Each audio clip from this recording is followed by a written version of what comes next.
I want to know, what do you believe is hip hop's religion? We were talking earlier. Like people like Charlemagne. There's guys like I was on what's it called? What's the Clubhouse, right? And the guy who's the guy that oh, man, I'm gonna forget this. It's gonna bother me if I don't think of his name. The dude that freestyles really well, King Los. Oh yeah, Lowe's. He's King big Lowe's, on yeah. Clubhouse, and he has Sure. like an interesting religious idea of what a lot of spiritual this, and I can't even explain. What do you think hip hop's religion is? Because if sometimes it sounds like people are Christians, then sometimes it sounds like they're spiritual. Sometimes they sound like they're African spiritualists. Sometimes they sound like atheists. Right. What is hip hop's religion? Yeah, man. I mean, honestly, I would describe it. If I'm just kind of being really broad, I would just kind of say it's like a spiritual eclecticism. You know what I'm saying? I think that what you have, hip hop from its inception has always had, I think, a diverse and somewhat complicated relationship with God, if you will. You know what I'm saying? If you go back to really just the roots of hip hop, it comes out of people making the best of what they had, trying to have a good time. And then it becomes a voice. I'm saying it becomes a way to express what's going on in the community, not only in regard to socioeconomics and crime and so on and so forth, but also some of the spiritual themes and undertones of minority communities. I mean, and so if you go back to 80s, if you go back to, I'm an 80s baby, you know what I mean? So, I grew up on the KRS-Ones. I grew up on, X-Clan and just kind of on down the line, you know what I mean, into the 80s and 90s. There's always been this spiritual element to the kinds of things that are expressed in hip hop, but it hasn't really been like a consistent message necessarily. You know what I'm saying? It's just been people taking different stabs at what they believe to be, right or righteous, if you will. So that's why I say it's kind of like an eclecticism. Like honestly, I remember like when I was a kid, man. Now I'm from the East Coast, so lyrics really matter to me. You know what I mean? So, coming up in the East, man, like we grew up on like Wu-Tang. You know what I mean? And I would be able to spit a whole Wu-Tang song, and I had no clue what these dudes was talking about. I didn't realize that they was on like some 5% or God Body and so on and so forth. But all of those ideas were woven into the music. And so when I got older, when I went to college, I came to realize that, oh snap, like there's actual belief systems behind this stuff. And there are a set of ideas that need to be confronted and addressed, man. So I think that, that's how I would sum it up, man. I think it's eclecticism. Particularly, I think that's really embodied in somebody like a King Los, who is going to dibble and dabble in various different kinds of things. And, I guess maybe we can explore some of those specifically. Yeah. But I think that's why it's so important that we have a distinctive take, when we come to the table in hip hop. That's why we can't leave Christianity aside when we come to the table, because we don't want to add to the confusion. We want to make the lines clear and help people to navigate real life issues. And I think because of YouTube, even there's a lot of people that are Christians that are getting confused, right? There was this whole, what was that big movement about 10 years ago, where they were saying Christianity was a copy of the Zeitgeist. You remember that whole move? That was a big movement on YouTube. Right. I remember having to talk about that a lot. There's all these waves of like these videos come out saying, oh, see, we debunk Christianity here or here. And I think a lot of even Christians are starting to kind of get swayed by some of that. The longer you of hover around hip hop culture, the more your favorite artists will start saying stuff that make you be like, oh, wait, am I wrong about my faith? To me, that's not a bad thing for you to be wondering that. That means you need to dive in deeper. And a lot of people don't dive in until they're challenged. So I don't think it's a bad thing that some of these people are going through that. But man, it's so many voices coming at you all over the place. I brought up Charlemagne earlier. There's sometimes where I hear him and he sounds like a Christian. Like he did a promo for us a while back. Like he sounds like he supports Christianity in a lot of ways. Like when he talks to Lecrae, he sounds like he's a supporter. But then when you on a totally different show, he'll sound like he supports something totally different. So I'm like, can we pin down what hip hop really thinks about God? Like, what is it? Well, I mean, I think you're definitely dealing with a community, and therefore not necessarily a monolith. I mean, I think the reason why you have so many different voices is because people generally, well, I think there's real confusion about there in terms of like what to think, like what is true about God, who is God, and what is he really like. And you mentioned earlier about the whole zeitgeist thing and just people on the internet having access to so many different voices, if you will, who are saying contradictory and very different things. And that's honestly my story. Just maybe 6 or so years ago, I was working at a overtime gig, and I would just spend hours just listening to stuff on the internet, whether it be apologetics or otherwise. And I might be scrolling through my phone and see a meme like Christianity is beaten to our ancestors, and then you go to YouTube and Christianity is based on Horus and zeitgeist and so on and so forth. And that's where I was like, dag, man, like I don't have an answer for these kinds of things. When my cousin comes to me with this kind of stuff, I don't have an answer for these kind of things. And for me, being I'm just a naturally inquisitive person, I did decide to go deeper and investigate these claims and really dig into what the truth of the matter is. And I've come out reassured in my faith. I'm saying, knowing like, dag, you know what, there actually is an intellectual defense for Christianity and the claims that we stand on. And unfortunately, many people just haven't really taken the time to dig in there, but it's there. I'm saying if we just kind of seek and look. With that being said, for somebody like a Charlemagne, you're dealing with somebody who's probably on the periphery, kind of on the fringe of Christianity. Like, how much has he really dug into what Christians actually believe, what do they claim, and why they claim it? You see what I'm saying? That's something that I think he probably, I would suspect he probably hasn't dug into it too deep, but, based upon the objections to Christianity brings to the table, I would suspect that he probably hasn't done a whole lot of homework on what we're actually about.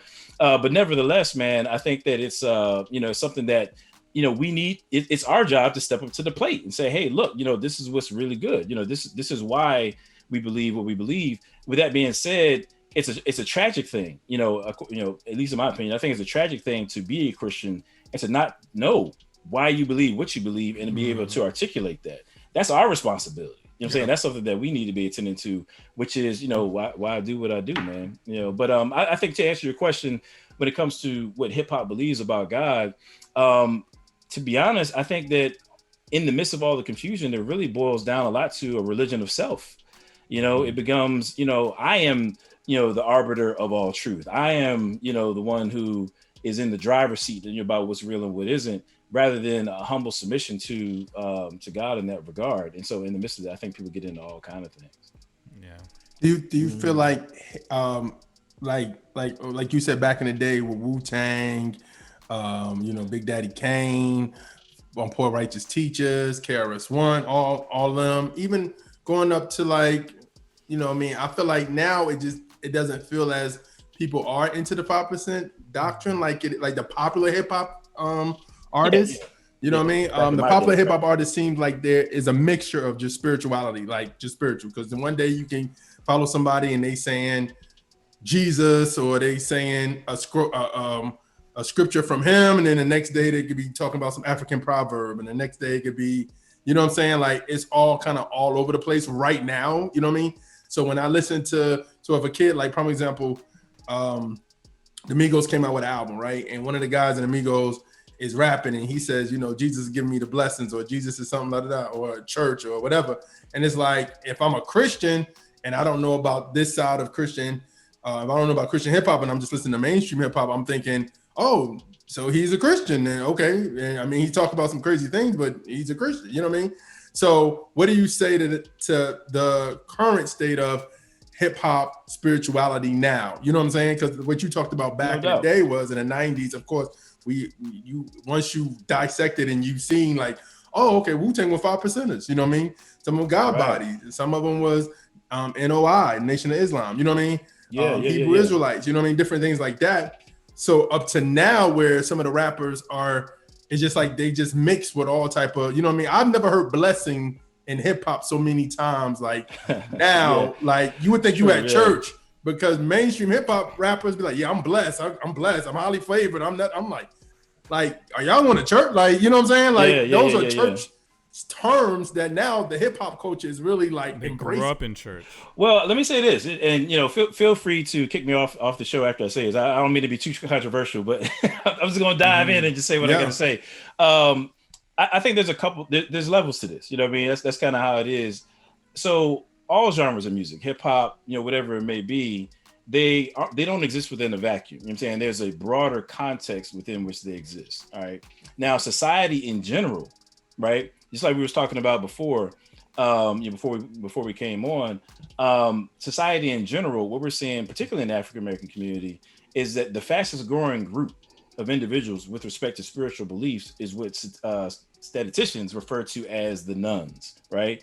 Now, the nuns are people who fall into categories like either, I'm just spiritual and I don't have any, direct religious affiliation, or I'm agnostic, or I'm an atheist. Those three categories, if you cobble them together, that's what the Pew Research Center would refer to as being the nuns. And that group of people, particularly in the African American context, that's the fastest growing group, if you will, as opposed to organized religion, right? Whatever that religion may be. Now, with that being said, I think that what you're seeing amongst the King Loses, amongst the Charlemagnes, and even maybe like a Kendrick Lamar and whoever it may be, dude from the Migos, I think you're seeing an expression of that growing group. You know what I'm saying? Like, I think that I think those individuals kind of give voice to the growing segment in our community of people who are saying, like, I just kind of don't really know what's really, what's going on. You know what I mean? And I think that, what I refer to is kind of just general spirituality. I think that's probably the flavor of the day. You know what I'm saying? So I think that that's one element of it. I do think that Hebrew Israelism is definitely, gaining some steam, particularly obviously in the African American context. That's definitely a view. Kendrick Lamar, for example, he had an album. I don't know what y'all say or don't say on this channel, but he had an album entitled his last album.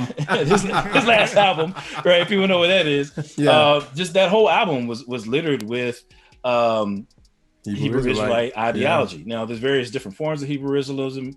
They're not a monolith, I'm saying, but nevertheless, as a broad category, that's something that we do see growing in our society. I think the NOI is still, respected, but is a very, I say, kind of individual-driven type of a group. I mean, Farrakhan obviously is a towering figure, but I think as a movement, it's lost some steam. And it's not as attractive to like your Gen Z, maybe your younger side, the millennials and things like that. So I think people are more so drifting towards like the Hebrew Israelism, what we might refer to as Kemetichism, which is basically people who subscribe to, sort of the ancestors. Egyptian. Well, the ancestors. I mean, there's different flavors of it, but you have those who are kind of key in on Egypt in terms of their philosophy, spirituality, and heritage, and draw their worldview from that. And then you have people who call themselves Kemetic, but really they just subscribe to various forms of African spirituality. So when it comes to what we're seeing in our community now, from the King Loses to the Charlemagnes to whoever, I think you're seeing people coming at it from those different vantage points, all falling within that nuns category. Now, I'll be honest with you. When you mentioned as far as like the blessings part, this is kind of somewhat controversial, maybe, but I think that in the public square, unfortunately, some of the loudest voices for Christianity or who profess Christianity are presenting somewhat of a theologically watered down version that centers around things like blessings and material stuff and so on and so forth. Prosperity, right? And therefore, it's made that watered down version of or caricature of Christianity accessible to people who don't want to necessarily subscribe to a more a deeper relationship with Christ and so on and so forth. And so they can kind of dabble in the prosperity language and maybe some of those prosperity themes, because that the materialism coincides with hip hop, at least in the secular realm anyway. So there's going to be that intersection, and I think that's why you have people who may not exhibit the fruit of the spirit and the lifestyle that goes along with Christianity, feeling comfortable talking about blessings this and Jesus blessing me and so on and so forth. I think we have a watered down gospel, that is just as problematic as any of the false worldviews that we see coming up in our community. So I think that kind of addresses what we're seeing today. Yeah. Do you think that? Oh, first off, can you spell nuns? Because I don't want people to be like Catholicism. You know what I mean? Like, right. Fair enough. Yeah. So we're talking about nuns. It's like NONES. You know what I'm saying? As I don't believe like none. I don't believe in no kind of organized religion. That's kind of like, that is the statistically, for people who fall in that category are the fastest growing group, particularly not just in the African American context, but certainly. Something that we're seeing in our communities. What I would say is that they're basically agnostic, but they were people who are born in a traditional church background. that are absorbing other religions as they learn about them, but are essentially atheists.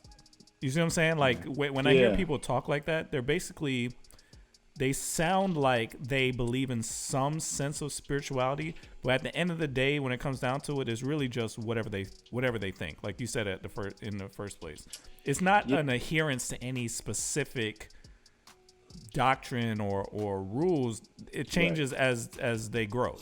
Yeah, it's just, it's a lot of shifting and changing. I think partly, to be honest, I think some of the responsibility falls at the church, man. Like, I got a whole presentation on church history, but when you look at the kind of things that the Black church has focused on historically, it has always been, since its inception, involved in the problems our community has been confronted with, particularly in regard to oppression. You know what I'm saying, you don't have an abolitionist movement without the involvement of the Black church. You don't have a civil rights movement without the involvement of the Black church, right? And so when it comes to the questions and issues of I'm not even going to say of yesterday, but things that have been with us for some time, the Black church has a history of responding to those things. That being said, what we're seeing now is an ideological shift, right? We're seeing a shift in terms of the Black church being confronted with different kinds of problems. So in addition to the oppression that, somebody like a Martin Luther King we can cite as having stood against that, now it's more so about information. You have the young African-American going to college,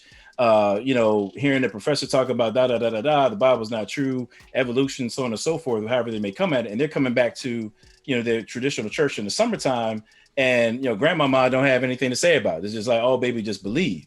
You know what I'm saying? Mm-hmm. And I think that what we have to understand is that we are now, as a church, being met with intellectual challenges that we have to rise to the occasion to respond. Now, with that being said, there's a wealth of intellectual defenses for the Christian faith that we have at our disposal. But unfortunately, if we don't familiarize ourselves with those things, then we find ourselves leaving the world to, fend for itself and try to figure these things out on its own. And, they're kind of walking around in this confusion, dibbling and dabbling, this or that.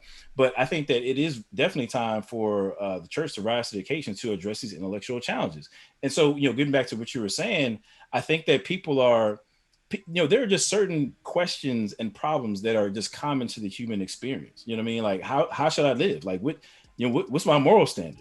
What is my value? You know what I'm saying? Like, if you're in the face of white supremacy who says I'm worth nothing, okay, well, where do I find a base of value? People, identity, right? True ID Ministries, it stands, True ID stands for the real you, Imago Dei. You know what I'm saying? That's what I'm the founder of. That's what I rock all day. And the thing is, you have a group of people or different groups of people trying to answer the identity question.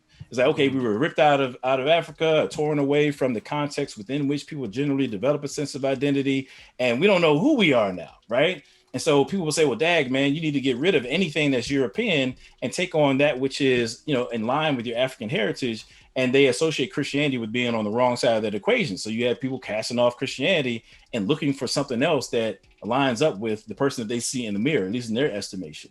So as a church, we need to be able to respond to that. We need to be able to talk about the 2,000 years of Christianity on the continent of Africa, with 1,400 of that coming before the transatlantic slave trade. We need to talk about how freedom fighters from everybody from on the plantation to, the northern U.S., I'm saying during slavery times, contending against slavery on the basis of their Christian convictions. We need to be able to talk about those things intelligently in the public square so that, the lies and misconceptions aren't left to just really wreck shop on people's faith. Yeah.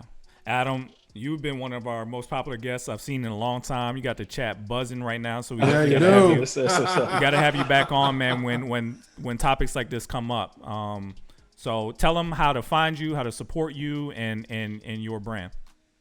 For sure, man. Well, I would be remiss if I didn't mention that I contributed to a chapter in this work right here, man. For anybody who's interested in getting their feet wet and addressing the critical questions that are facing our time, particularly in the African-American Christian context, I would highly advise you to get Urban Apologetics, Restoring Black Dignity with the Gospel. It was edited by Eric Mason. I was privileged to contribute a chapter 11 on Black atheism, where I give philosophical defenses for the existence of God, and particularly from an African-American heritage standpoint. I would definitely encourage people to get that, man. Also, shout out to my man, Jerome Gay. He's got Whitewashing of Christianity that just came out. people definitely need to get that. If you ever been to a church, you seen white Jesus with the blonde hair, blue eye, whatever, staring at you, you know what I'm saying, and you felt some kind of way, you need to go ahead and get this book right here. You know what I'm saying?